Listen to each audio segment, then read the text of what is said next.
فاسألوا أهل الذكر إن كنتم لا تعلمون۔ العلماء، علماء و عوام میں حائل خلیج دور کرنے کی ایک منفرد کاوش۔ بسم اللہ الرحمن الرحیم۔ لجنۃ العلماء للافتاء، فتویٰ نمبر 124، 24 ستمبر 2021۔ سوال: قیامت والے دن پوچھے جانے والے سوالوں میں سے ایک یہ بھی ہے کہ مال کہاں سے کمایا اور کہاں خرچ کیا؟ تو اب پوچھنا یہ ہے کہ اکثر گھروں پر مشترکہ خاندانی نظام رائج ہوتا ہے، یا بعض اوقات کسی خاندان کا کوئی مشترکہ کاروبار ہوتا ہے۔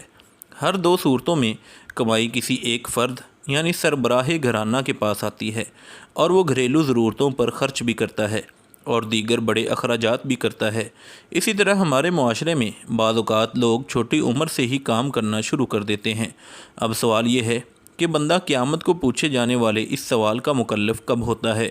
اور اوپر ذکر کردہ مشترکہ خاندانی نظام یا مشترکہ کاروبار کی صورتوں میں جبکہ اس کا اخراجات پر کوئی کنٹرول نہیں ہوتا، تو اس کے لیے جواز کی کوئی راہ موجود ہے؟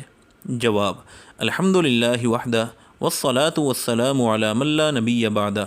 جو چیز انسان کے اختیار اور کنٹرول میں ہے اسی کے متعلق وہ جواب دہ ہے، جہاں اسے اختیار نہیں اس کے متعلق اس سے سوال بھی نہیں پوچھا جائے گا۔ لا یکلف اللہ نفسا الا وسعها کے مطابق جب کوئی اختیاری کیفیت میں حلال و حرام کا فرق ختم کر دے تو عند اللہ مسئول ہوگا۔ انسان جب بالغ ہو جاتا ہے تو وہ مکلف ہو جاتا ہے۔ ارشاد باری تعالیٰ ہے وَإِذَا بَلَغَ الْأَطْفَالُ مِنْكُمُ الْحُلُمَ فَلْيَسْتَأْذِنُوا۔ جب بچے بلوغت کو پہنچ جائیں تو ان پر اجازت لینا ضروری ہے۔ بلوغت کی 3 علامات ہیں: نمبر 1 15 سال عمر ہونا، نمبر 2 احتلام ہونا، نمبر 3 ناف وغیرہ کے ارد گرد سخت بالوں کا آنا۔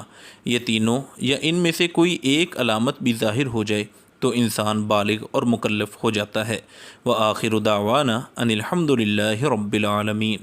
مفتیان کرام، فضیلت الشیخ ابو محمد عبد الستار حماد حفظہ اللہ، فضیلت الشیخ عبد الحلیم بلال حفظہ اللہ، فضیلت الشیخ جوید اقبال سیالکوٹی حفظہ اللہ، فضیلت الدکتور عبد الرحمن یوسف مدنی حفظہ اللہ، فضیلت الشیخ سید مجتبیٰ سعیدی حفظہ اللہ، فضیلت الشیخ ابو عدنان محمد منیر قمر حفظہ اللہ، فضیلت الشیخ حافظ عبد الرؤوف سندو حفظہ اللہ، فضیلت الشیخ ابو محمد ادریس اثری حفظہ اللہ۔